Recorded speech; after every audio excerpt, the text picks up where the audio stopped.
amônia, que é o NH3, e o amônio, que é o NH4+, tá? Então, aqui eu tenho amônia e aqui eu tenho amônio. Então, são substâncias diferentes. E a substância explosiva que estava lá em Beirute era aproximadamente 1.000 toneladas de nitrato de amônia que estavam lá. E ele, por si só, não é um material explosivo.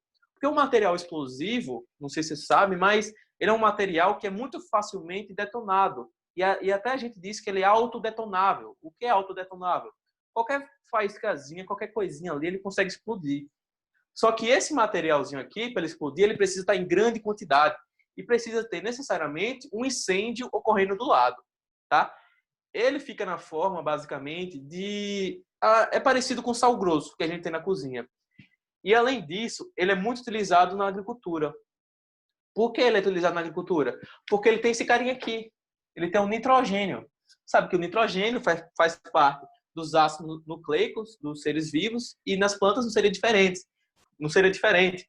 Então, ele é um fertilizante muito bom para a agricultura, porque ele fornece dois carinhas que elas precisam muito, que é o nitrogênio, tá?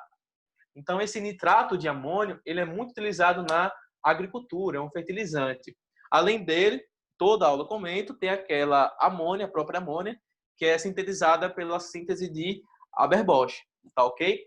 E aqui eu estou fazendo, primeiro, a reação de formação desse composto. Estou formando aqui o nitrato de amônio. E, posteriormente, eu estou fazendo a sua decomposição. A sua decomposição nada mais é do que a própria detonação, a própria explosão que aconteceu lá.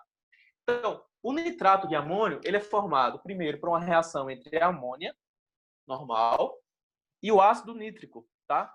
Você tem uma base de Lewis. Vocês estão lembrados que a base de Lewis, que vocês verem lá na química inorgânica e tal, receptor de elétrons. E aqui você tem um ácido de arrênios, tá? E aí esses caras vão reagir entre si. Tem várias outras etapas, mas o produto final é esse carinha aqui que a gente conhece, que é o nitrato de amônio. E essa reação, ela é um equilíbrio químico, porque ela acontece tanto no sentido direto, no sentido de formação do nitrato de amônio, quanto no sentido inverso, que é na reconstituição da amônia e do ácido nítrico, tá? E aí depois, como aconteceu lá no Líbano, em Beirute, acontece a explosão. E essa explosão, nada mais é do que a decomposição do nitrato de amônio. E essa decomposição vai gerar N2, H2 e água na forma de vapor. E por que eu trouxe ela? Primeiro, para a gente ilustrar o equilíbrio químico e depois para a gente explicar por que tem aquela nuvem de fumaça enorme que apareceu depois que aconteceu a explosão. Tem uma explosão, tudo vermelho, tudo preto, normal de fumaça, e aí um segundo depois tem uma nuvem de fumaça, de gases muito grande que vai percorrendo toda a cidade. E aí quem está gravando ficou até assustado. Apesar de ter ferimentos muito, muito leves, essa fumaça de gases não foi suficiente para matar tanta gente. As pessoas que morreram são as pessoas que estavam mais próximas da explosão. Foram aproximadamente, da última vez que eu li, 124 pessoas mortas e mais de 5.000 feridos, tá? Então, quem teve naquele raio que os gases passaram, foi justamente por conta desses caras aqui, do nitrogênio, do hidrogênio e do vapor de água. E por que tinha aquela explosão toda de gases? Porque a decomposição desse carinha aqui gera um N2, uma molécula gasosa, gera mais duas de hidrogênio gasoso e gera mais vapor de água. Ou seja, a decomposição desse cara gera 4 mols de gases. Então, se eu tenho um único mol de nitrato de amônio, eu estou gerando 4 mol de gases. Certo? Olha a quantidade de gases que a decomposição desse cara pode formar. Então, foi devido a isso que surgiu toda aquela nuvem de gases, aquele espalhamento todo devido à explosão, ao detonamento desse material. Tá? Pronto. Sabendo um pouquinho disso, das suas características, a gente vai passar para a ideia do equilíbrio químico, certo? Aí a gente vai se atentar, basicamente, a essa reaçãozinha aqui, entre amônia, o ácido nítrico, formando o nitrato de amônio, tá? Primeiro, eu tenho uma reação que é chamada reação direta, certo? E essa reação direta eu vou expressar através de sua lei da velocidade, que é a velocidade da reação direta. Isso a gente viu em cinética química. Como é que eu vou determinar a lei da velocidade de uma reação? Eu vou pegar uma constante qualquer, essa constante depende da temperatura em que está ocorrendo a reação, e ela depende basicamente dos materiais que estão reagindo, e aí eu vou multiplicar pela concentração molar dos reagentes, e isso vai me dar a nossa velocidade direta, a nossa lei da velocidade. Lembrando que esse colchete aqui, esse colchete representa a nossa concentração molar. Concentração molar, lembrem sempre que é em mol por litro, tá? E aí pronto. Essa ideia aqui, essa equação, nos dá a lei da velocidade direta. Quando eu pego a inversa, o que é que eu estou fazendo? Eu estou pegando esse cara aqui e eu estou reconstituindo a amônia e o ácido nítrico. Ou seja, eu estou pegando a seta que vem para o lado esquerdo da reação. E essa velocidade inversa é essa aqui que eu estou representando. A velocidade inversa nada mais é do que uma constante multiplicado pela concentração molar de quem está reagindo. Quem está reagindo aqui agora? Só tem uma substância reagindo, que é esse cara. É esse cara que está se decompondo e virando eixos aqui, na reação inversa. Então, eu pego a sua concentração molar. Tá? E aí, eu tenho uma velocidade inversa e a velocidade direta. Primeiro, revisando com vocês, o equilíbrio químico ele se inicia com uma alta concentração de reagentes. Ou seja, no início eu tenho muito reagente e nenhum produto. É natural, porque o produto ele é derivado dos reagentes. É de boas isso, tá? E aí a velocidade de início dos reagentes ela é máxima. E aí, com o passar do tempo, ela decresce, enquanto que a velocidade dos produtos vai aumentando, porque eu estou formando cada vez mais produtos e esses produtos vão reagindo entre si e, consequentemente, aumenta a sua velocidade, tá? Só que chega um determinado instante em que a velocidade com que se forma os produtos é igual com a velocidade com que se regenera os reagentes ou, dito de outra forma, com que se consome os próprios produtos que se formaram. Quando a gente tem essa igualdade, a gente finalmente atinge o equilíbrio químico. E aí eu tenho a velocidade direta igual à velocidade inversa. Justamente essa igualdade acontecendo, tá? Eu vi que velocidade direta é toda essa equaçãozinha aqui, tá? E eu vi que velocidade inversa é toda essa equaçãozinha aqui. E como elas vão se igualar no equilíbrio, o que é que eu vou fazer? Vou igualar todas as suas concentrações. Eu tenho a constante da reação direta multiplicada pela concentração molar dos reagentes. Eu tenho a constante da reação inversa multiplicando pela concentração molar do seu respectivo reagente, que nesse caso é nitrato de amônio, certo? Aí o que é que eu vou fazer? Eu vou passar essa constante da reação inversa para o lado esquerdo. Aí eu vou criar essa razãozinha aqui. E esses caras aqui, ó, a amônia e o ácido nítrico, eu vou passar para o lado direito, certo? Matemática simples. Aí eu vou ter a constante da reação direta dividido pela constante da reação inversa. Isso aqui vai ser igual a nitrato de amônio dividido pela amônia multiplicado pelo ácido nítrico, tá? Quando eu encontro isso, eu vou gerar uma nova constante. E essa nova constante, a gente chama de constante de equilíbrio. E por que ela é uma constante? Gente, eu tenho aqui constante da reação direta.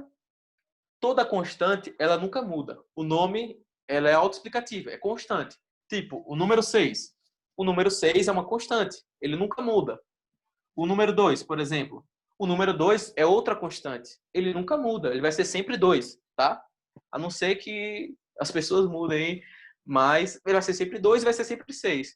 E aí, quando eu tenho uma divisão de uma constante por uma outra constante, eu gero uma nova constante, totalmente diferente. E se ela é totalmente diferente, ela vai ter significado químico completamente diferente também. Então, quando eu pego e divido a constante da reação direta pela constante da reação inversa, eu vou estar gerando uma nova constante que a gente chama de Kc, tá? Vou colocar aqui para vocês. Kc. Aí esse Kc é justamente a constante de equilíbrio que a gente vai tanto trabalhar aqui nas nossas aulas. E aí tem algumas observações que a gente precisa fazer em relação a essa constante de equilíbrio. Sempre que você vê uma reação, nessa constante de equilíbrio aqui, só vão entrar substâncias aquosas e substâncias gasosas, tá? Não entra substâncias sólidas. Por que que não entra as substâncias sólidas na composição do Kc? Bem, quando eu tenho uma substância sólida, eu não consigo expressar ela na forma da concentração molar. Porque, veja, o que é a concentração molar? É um número de mols sobre volume, certo? Só que quando você pega uma substância sólida, por exemplo, quando você pega esse apagador, ele tem uma certa constituição do número de mols. Por exemplo, se eu raspar aqui um pouco ele pode perder um determinado número de mols. Pode cair aqui e tal. Mas o volume dele não muda. A variação de volume é desprezível praticamente. Então, se eu não tenho variação de volume, eu não consigo mudar a minha concentração molar. Então, a minha concentração molar vai ser sempre constante. E aí, como vai ser sempre constante, a gente exclui aqui da constante de equilíbrio, tá? Outra coisa também que não entra na constante de equilíbrio é a água. Sempre que você vê a água em uma equação de constante de equilíbrio, pode eliminar. Porque a água ela é sempre constante também. A água, no meio reacional, ela não muda. É justamente pelo fato dela ser um solvente universal, dela ser o meio da onde a reação está ocorrendo. E se ela é o meio, a sua concentração também não varia. Então, a gente nunca coloca água na nossa equação aqui, na nossa constante de equilíbrio. A água líquida, tá, galera? A água de vapor pode entrar, sim, na concentração, na constante de equilíbrio. Beleza? Pronto. Agora eu queria que vocês refletissem um pouco sobre a ideia dessa constante de equilíbrio. Porque a gente vê nos livros, vê o seu significado numérico, vê o quanto que vale, o que não vale, mas a gente precisa pensar um pouco do que significa ela, certo? A constante de equilíbrio, traduzindo na matemática, ela é a razão desses dois carinhas aqui. Ela é a razão da constante da reação direta sobre a constante da reação inversa. O que é que isso quer dizer no quimiquês? Bem, no quimiquês, essa razão aqui representa nada mais é do que o rendimento de uma reação. Do quanto que um determinado lado, do quanto que uma determinada seta da reação é favorecida em relação ao outro, certo? Então, esse casinho aqui da lei da velocidade, a gente pode simplificadamente dizer que ele nada mais é do que a afinidade entre os caras que estão reagindo. Porque veja, se eu tiver pouca concentração de amônia e ácido nítrico, mas eu tiver um alto K aqui, um alto KD, o que é que eu vou ter? Eu vou ter uma velocidade muito alta. E essa velocidade é alta por quê? Porque esse K, que é a constante, está me dizendo que esses dois caras vão ter uma afinidade muito grande. Eu já falei para vocês, quem tem afinidade gosta de reagir, gosta de se conectar com o outro reagente. Então, a gente vai ter uma alta velocidade, mesmo que esses caras tivessem pouca quantidade, certo?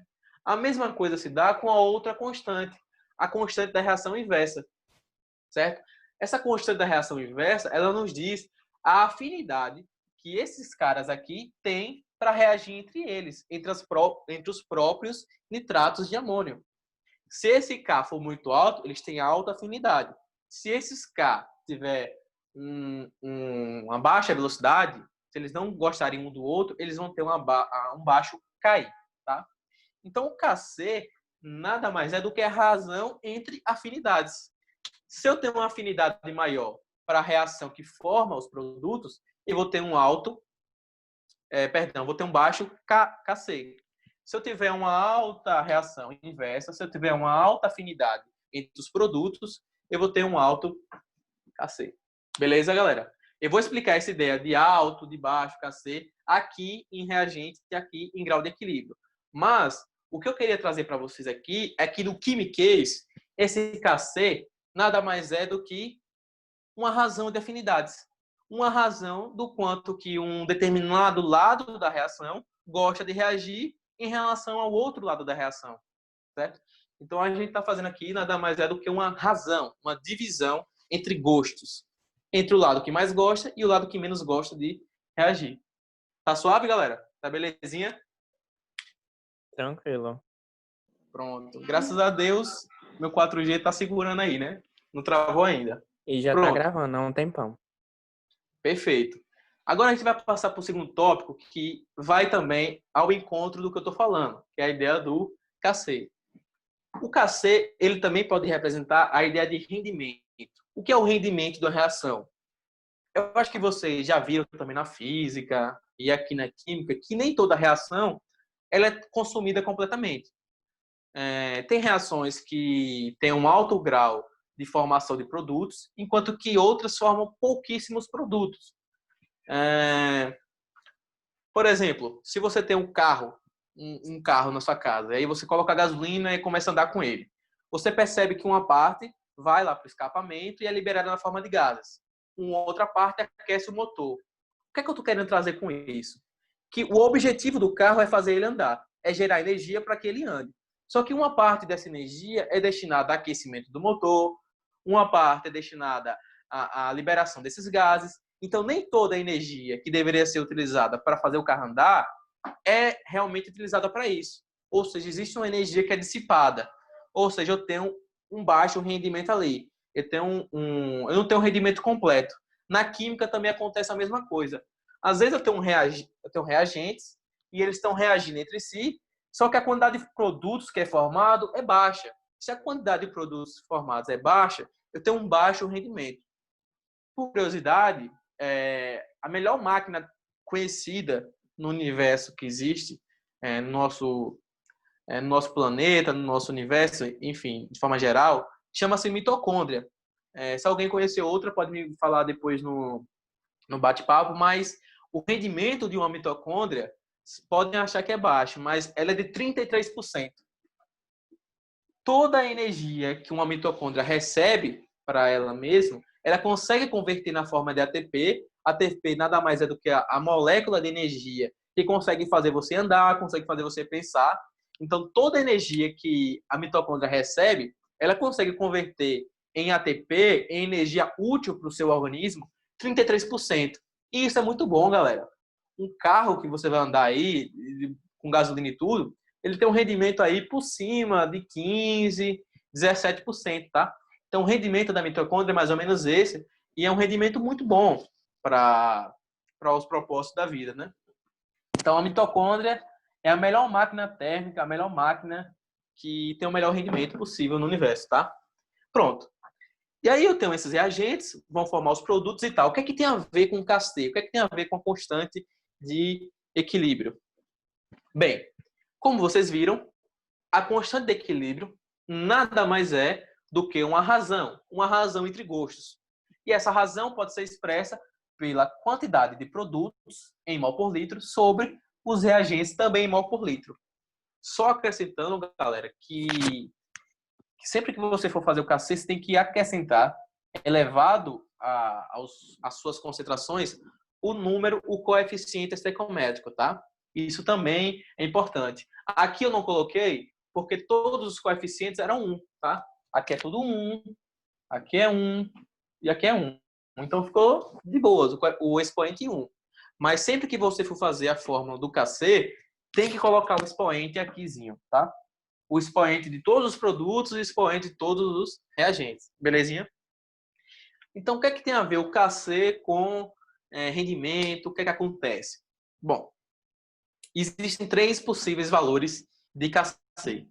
Existe o Kc, tá? A constante, que é maior do que 1. Existe a constante em que o seu valor fica entre 0 e 1. E existe a constante em que o seu valor fica igual a 1. Tá?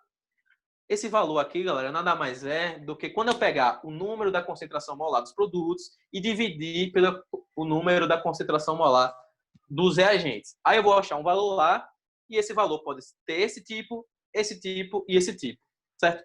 Quando eu tenho uma constante com Kc maior do que 1, é porque eu tenho um bom rendimento, tá? Então, eu tenho um bom rendimento. Tá, beleza? Agora, quando eu tenho um Kc entre 0 e 1, eu tenho um baixo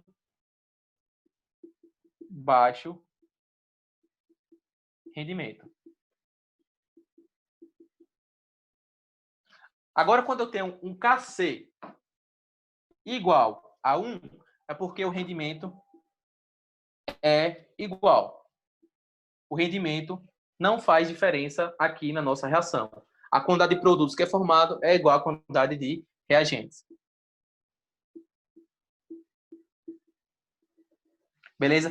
Vamos entender o que significa esse bom rendimento, o que é esse baixo rendimento. Quando eu tenho um Kc maior do que 1, quando eu tenho uma divisão em que o seu resultado é maior do que 1, isso significa que o meu numerador é maior do que o meu denominador.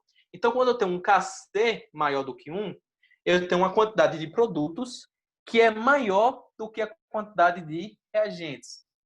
Tá? Então, quando eu tenho lá o estado de equilíbrio, eu estou tendo mais produtos do que reagentes. E, consequentemente, eu vou ter um bom rendimento. Tá? Por isso que o Kc aqui ele é maior do que 1. Quando eu tenho um Kc entre 0 e 1, é porque eu tenho mais reagentes. Eu tenho mais reagentes do que produtos. Tá? Então, a quantidade de reagente é maior do que a quantidade de produto. O denominador é maior que o numerador. Consequentemente, o meu Kc vai ficar entre 0 e 1. Se eu tenho 1 de produto e 2 de reagente, eu vou ter meio. 0,5 fica entre 0 e 1. Um exemplo, tá? Agora, quando eu tenho uma quantidade igual de reagente e de produto, a mesma quantidade de reagente em concentração de mol por litro vai ser a mesma dos produtos em mol por litro também.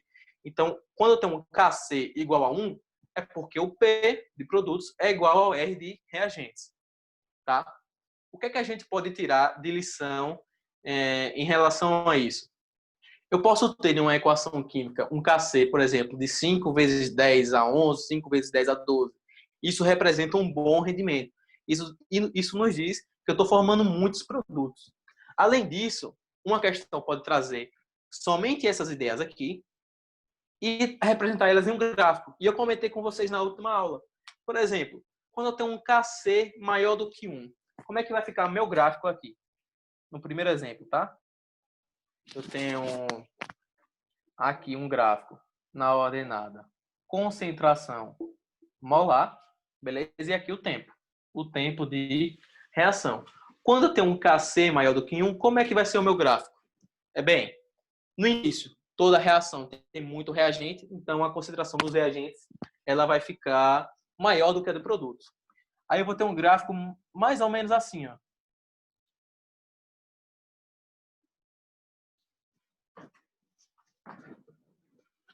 Vou deixar mais retilíneo aqui, né?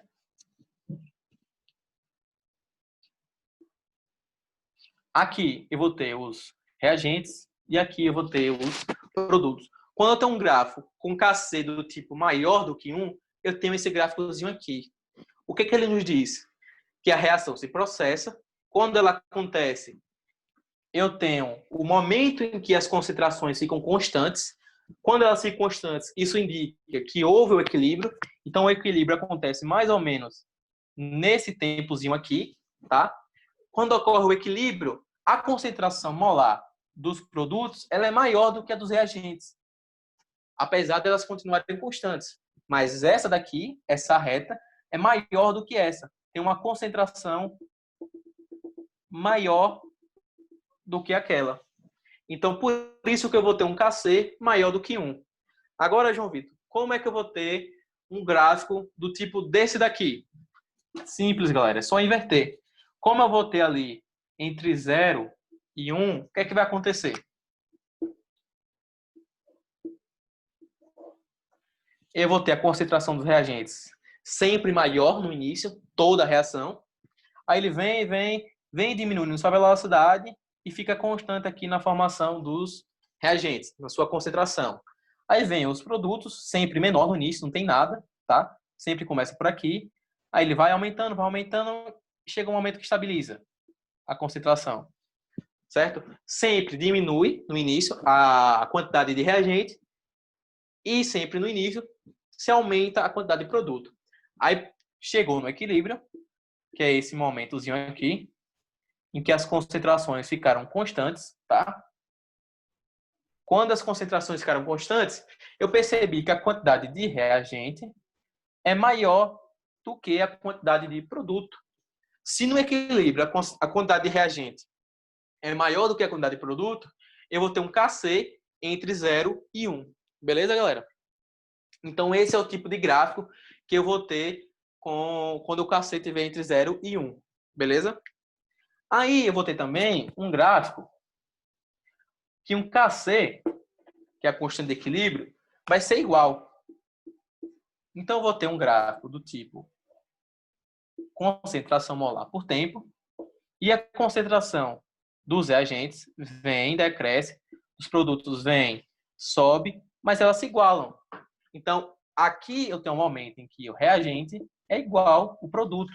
Chegou ao equilíbrio, nesse ponto, as concentrações ficaram constantes, e elas ficaram constantes não somente isso, mas ficaram também iguais. Então, o equilíbrio se deu no momento em que o reagente ficou igual aos produtos. E aí eu vou ter o KC igual a 1, certo? É raro você ter uma equação desse tipo. Ou seja, a quantidade de reagente igual à quantidade de produto. Só um adendo importante. Não confundam esse gráfico, que é de concentração por mol e litro versus o tempo, com o gráfico de velocidade. O gráfico de velocidade, ele vai ser sempre assim. As velocidades vão ser sempre iguais. Eu vou ter uma velocidade inicial dos reagentes maior, aí essa velocidade vai diminuindo com o tempo, tá? E eu vou ter uma velocidade dos produtos que é baixa no início, e ela vai aumentando com o tempo, mas ela sempre vai se igualar. Sempre vai se igualar. Então, o gráfico de velocidade por tempo vai ter sempre essa característica aqui, em que a velocidade dos reagentes é maior no início, a dos produtos é menor, mas elas vão se encontrando, elas vão se igualando, porque a ideia geral do equilíbrio químico é que as velocidades diretas seja igual com a velocidade inversa. Então, o gráfico de velocidade por tempo vai ter sempre essa característica aqui. Beleza? Bom, o terceiro ponto que eu queria abordar é a questão do grau de equilíbrio. Como eu falei para vocês, nem toda reação tem um alto rendimento. E a gente pode expressar isso através de uma porcentagem.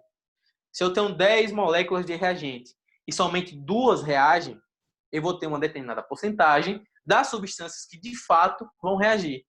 E quando eu tenho essa porcentagem, eu chamo de grau de equilíbrio. O grau de equilíbrio, muitas pessoas confundem com o KC, tá? O KC tem um pouco a ver com o grau de equilíbrio, mas ele vai além, porque esse grau de equilíbrio ele é apontado nas duas setas, tanto nos produtos quanto nos reagentes. Então, o KC aqui, ele é uma constante, ele é uma fórmula muito maior, que vai muito mais além do que o grau de equilíbrio. Ele nos dá muito mais informações sobre aquela reação. Beleza? Um exemplo de reação que ocorre com baixíssimo grau. Quando eu tenho uma prata reagindo com oxigênio. Por que a prata vale tanto? Porque ela não se oxida, certo? Ela se oxida muito pouco. Demora muito e muito tempo, muitos anos, para que ela perca um elétron, para que ela oxide. Essa reação de oxidação pode ser representada assim também, ó, pela prata reagindo com o oxigênio atmosférico e formando óxido de prata. Só que essa reação aqui, vamos supor, de 100 moléculas de prata que reagem, somente uma vai se oxidar. Então, eu tenho um grau de equilíbrio muito pouco, um grau de rendimento aqui muito baixo. Beleza, galera? Então, existe uma diferença entre grau de equilíbrio e constante de equilíbrio. Aqui é expresso em porcentagem, ou seja, a quantidade de moléculas que de fato reagiram dividido pelo seu total. E aqui eu estou representando uma razão, e essa razão nada mais é do que uma divisão entre os gostos, entre as afinidades do lado direto e do lado inverso da reação química. Belezinha, galera? Pronto. Deixa eu ver se temos tempo ainda. Tá de boas? O que vocês estão achando? Dá uma olhada aqui no bate-papo. Sempre que houver alguma dúvida aí, vocês me falam num bate-papo, tá? Quem quiser tirar print ou então ver depois no YouTube para escrever e tal, a hora é agora. Pronto. Aí eu queria comentar com vocês, bem rapidamente aqui, antes que a aula acabe, um pouquinho sobre QC, que é outra equaçãozinha que existe muito e que os alunos costumam confundir, tá? Que é a quociente de equilíbrio. O quociente de equilíbrio, ele é completamente diferente do QC, tá? Eu vou ter uma expressãozinha chamada assim, ó. Quociente de equilíbrio, expresso em QC. Por que os alunos confundem tanto? Porque ele tem a mesma fórmula. A ideia geral dele é igual. Eu vou ter uma razão entre a concentração molar dos produtos sobre a concentração molar dos reagentes, certo? Sempre elevado aos seus expoentes. A ideia, a fórmula é a mesma. Aí o aluno confunde. Só que isso aqui tem significado químico completamente diferente. Então, só para a gente encerrar, e na próxima aula a gente iniciar por aqui, o QC, ele nos dá a informação da reação naquele determinado tempo, certo? Por exemplo, o KC, que é a constante de equilíbrio. A constante de equilíbrio, ela nos diz qual que foi o fim de uma reação, até onde ela chegou, até onde ela atingiu o equilíbrio. Só que o QC, na química, o quociente entre o produto e o reagente, ela não somente nos diz se uma reação está em equilíbrio, mas também nos diz se ela está antes do equilíbrio ou se ela está depois do equilíbrio. Então, isso é muito importante para um cara que está lá no laboratório, para um cara que está lá na indústria, perceber o que ele precisa fazer para que se atinja o equilíbrio. Então, ele vai ser utilizado o QC, do quociente de equilíbrio, para orientar ele sobre o que ele precisa fazer. Se eu preciso adicionar mais reagentes, se eu preciso adicionar mais produtos, até que se atinja o equilíbrio químico, até que se atinja a igualdade da velocidade direta e a velocidade inversa. Beleza? Então, eu tenho o QC em 3 tipos de situação. Para a gente encerrar e retomar daqui. O QC, em que ele é maior do que o KC. O QC, em que ele é igual ao KC. E o QC, que ele é menor do que o KC. Certo? Aí, essas 3 situações aqui é que vão orientar o químico, que vão orientar o analista lá do laboratório sobre o que ele precisa fazer em relação à reação. O que é que ele precisa fazer até que se atinja o tal do equilíbrio químico. Certo? Aí a gente vai parar daqui para não tomar muito tempo com vocês. E na próxima aula a gente continua daqui e encerra essa parte para depois chegar lá nos princípios de Le Chatelier, que são importantíssimos também para a resolução das questões do Enem. Beleza, galera? Foi tranquilo?